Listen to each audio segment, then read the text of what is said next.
Oh, what's good, you two? I am back, man. I am back. It's your boy Uncut, man. I'm back with another video. I've been a little minute, man, but I've been trying to think and put things together about the future of the YouTube. Just been taking my time, doing stuff. But I got a different thing I'm gonna do today, man. You feel me? Something that we're probably not used to, but I feel like it'll be a new journey, new series. Get it? But before that, man, how y'all been living, thinking, feeling, everything? Y'all been alright? You feel me? I've been alright. You feel me? Getting through life, figuring out things, trying to learn from mistakes. All that good stuff. But what we doing today? Um, I got this book. Well, I've been had this book. It's called "Outsmarting Reality" by Neuro Knowledge. And what I'm gonna do is I'm gonna give you my perspective because everybody, if you probably read the book and you ain't into like psychology or metaphysics and ways, you not even know over the top, open minded thinker, you're not gonna really get it. So I'm here to break it down in a more simple form. All right.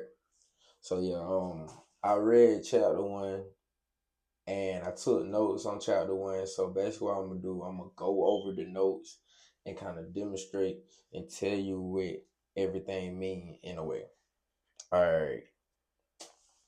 So the first chapter of Outsmarting Reality is basically talks about your old frequency. So let me get into the notes.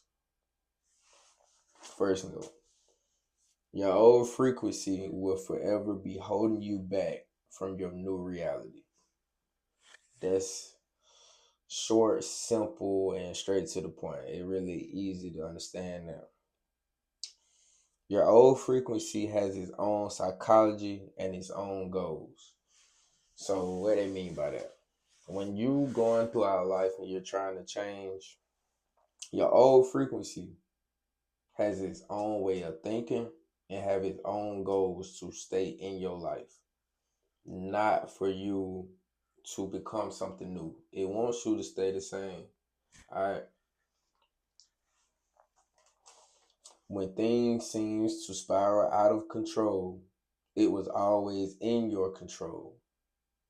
It was just your old frequency. So when things got bad or it seemed like you can't figure something out, it was the fact that you spiraled out of control and it was a tactic that your old frequency used to make you stay who you are and basically handle situations like you normally do. I'm excited for this, man. I like this already. You feel me? Next note: the old frequency identical to you, but with its own versions of beliefs, feelings, and experiences. So, like it say, your old frequency identical to you, but with its own version of beliefs, feelings, and experiences. It's just like you. It knows you. It been with you your whole life. Your old frequency has been with you your whole life. But it shares something different. It shares things differently than what you consciously want to change into. The old you is still back here with its old programming, and it got its own beliefs, feelings, and experiences. And it's up to you to stay conscious to know that you're trying to change, and you can't react to the same. You can't react the same way to situations, or you basically revert into your old frequency again. All right, next note. It exists on the spiritual plane. That means before it can exist physically, it's vibrationally. Basically, it exists eternally. And if it exists eternally, it will show up in the physical plane because it's already spiritual. Because whatever you see on the outside is already happening in the inside. All right. Next note. We create this entity inside of us off of our thought forms by repeating mental and emotional energy. So, what that means, we create this frequency inside of us off of our thought forms, how we think on a daily basis.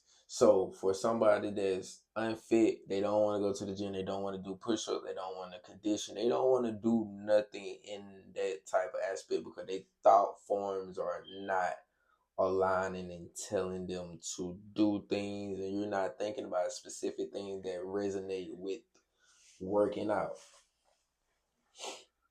So if you trying to be in the gym, but your old frequency is not in the gym, we create basically when you was unfit, you created thought forms to make you unfit. You created thought forms to be unsuccessful. You created thought forms to stay broke. So for you to reverse it, you just gotta have different thought forms. And another thing is say we repeat mental emotional charge. So when we have these thoughts of something, we connect it with energy and emotions. So every time something comes up or you feel or you think about being broke or you think about being unfit, you put emotions behind them words and it stick more.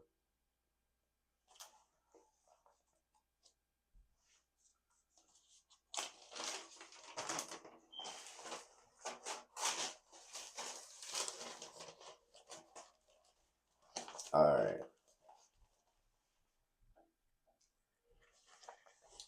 In life, you're going to have many different phases, and in everyone, an entity is created that will seek to maintain that. What that mean? Whatever going on, bro, you will have an entity inside of you, and everybody has an entity because you don't stay the same in life, and you want to be different. That means you always got to get over something that was old, an old frequency entity. So it's everybody got one. It's just undeniable. Let's say that. All right, now we're finna go over the characteristics of an old entity. Okay, first one. It's needy. It wants attention. Where attention goes, energy flows. Like I said, when you're frustrated or when you getting on certain thought forms that the old entity like for you to stay in, you just go. You just basically put energy back into the old you, the thought form, the energy, the attention. You're giving the attention to the thought that is keeping you sane, keeping you in the same place. So what I'm saying, you really your attention is what you're gonna manifest. Remember that your attention is basically the energy you manifest. Concentration proceeds vibration, frequency, then reality. Through your attention, it can nourish itself. Like it say, concentration precedes vibration, frequency, reality. Like I just said, whatever you concentrate on, you're gonna vibrate to that frequency and it's gonna be output in your reality. Alright. The old frequency is a sadist. It loves sadness, frustration, irritation, and annoyance. So when you're trying to become better and push through life and adversity and everything in between, Your old you love to dwell in the sadness, frustration, irritation, and annoyance for you to stay where you at and not to think that what you are trying to do is achievable and you can't accomplish it. The old frequency knows you, so it knows which buttons to press to trigger the emotions in you. Often does it when you are too calm, peaceful, and etc. Then it strikes. So it strikes when you're not thinking about being conscious of being a different person. Basically, it just does it when you're not thinking of being a better person, and you end up, whatever, like, oh, I'm so mad at you, I hate you. Ooh, ooh. Why you in this state? You were calm and peaceful at first, then it struck you and it tried to catch you off guard. Get mad. And now all your emotions all over the place. You let your old frequency catch up with you.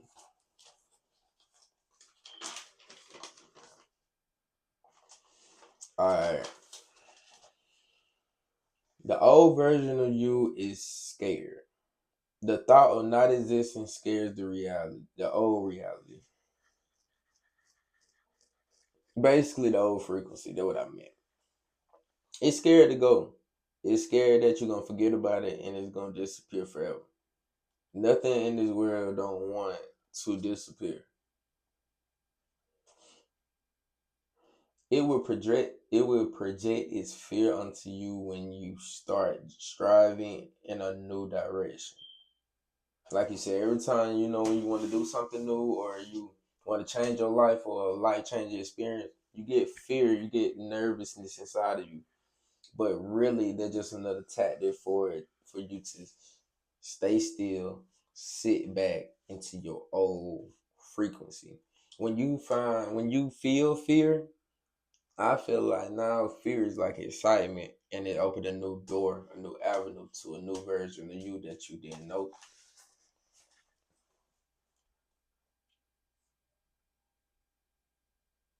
As you shift into a frequency of your desired reality, it attempts to make you unconsciously associate that change with fear. So you're a hesitate, retreat, or sabotage. Fear is nothing but ignorant faith. Instead of being certain, we go out faith. So when we go out faith, you really allowing fear to make you hesitant, retreat, or sabotage yourself. But when you're certain, you know exactly what you want, you're going to do it and you're going to attack it. But with faith, you're going off something that's not certain, which can cause fear. Because it's like you're buffering, delaying what you really want. You're not really in tune to doing it, and you know for sure that you can do it. You go off faith. It's like you're going off life, seeing if life gonna let you have it or let you do it. Ain't no way.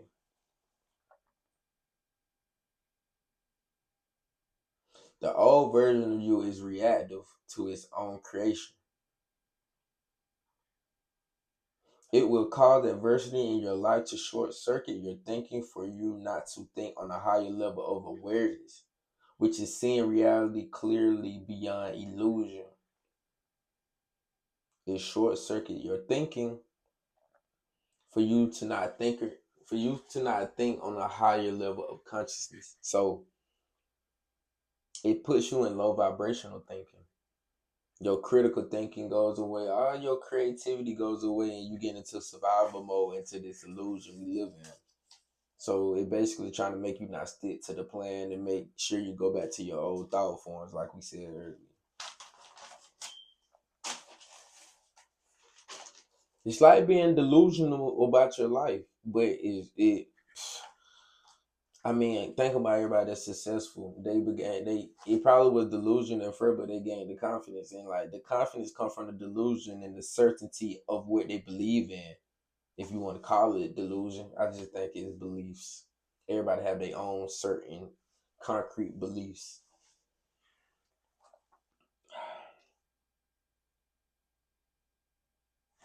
All right, last one.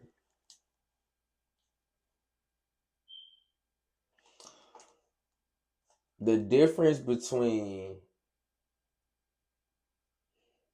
reacting death, which is death, reacting is death, and responding is life, is night and day.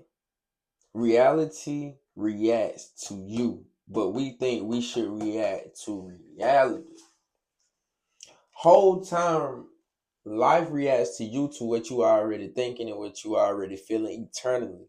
Because when you see, soon as you see, that is a message from your eye, the signal, the way, the electromagnetic waves. Like what you see right now is what you think of life and what you feel inside of you right now. So whatever you see, you get the chills when you see ants. You get the chills when you see throw up. It's something already resonating inside of you that gave you the chills of that illusion of what you just saw, if that makes sense. Whatever you saw, that's how you already feel about something inside of you. It might be kept away, you don't think about it all the time, but it's a belief, it's something that you reacted to. So you can catch it in a moment and try to fix it and try to resonate whatever it is that you're reacting to. If you look at it in a bad way, you can not react.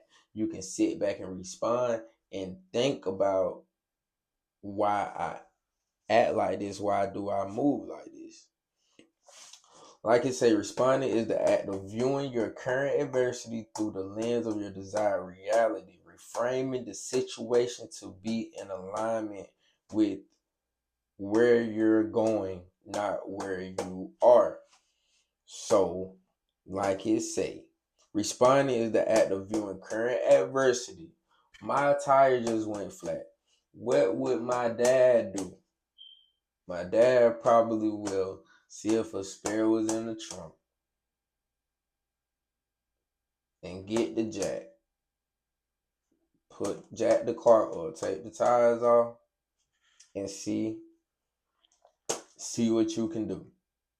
Reactive is being mad, you ain't thinking straight, you pissed off, you crying, this and that, you nerd, like you don't know it, like you're reacting, but you're not responding to the adversity. And just what would a person with confident certainty would do in this situation? It can go for any other situations.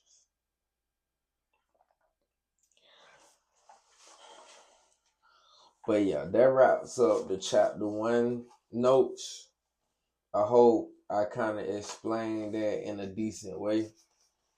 Um, I'm finna keep doing this for y'all. Read a chapter and take notes and be able to demonstrate it to y'all in a way, man. I like this. This is my dirty $1 million book. My dirty $1 million book of knowledge. It's your boy Uncut, and I'm gone. Love y'all.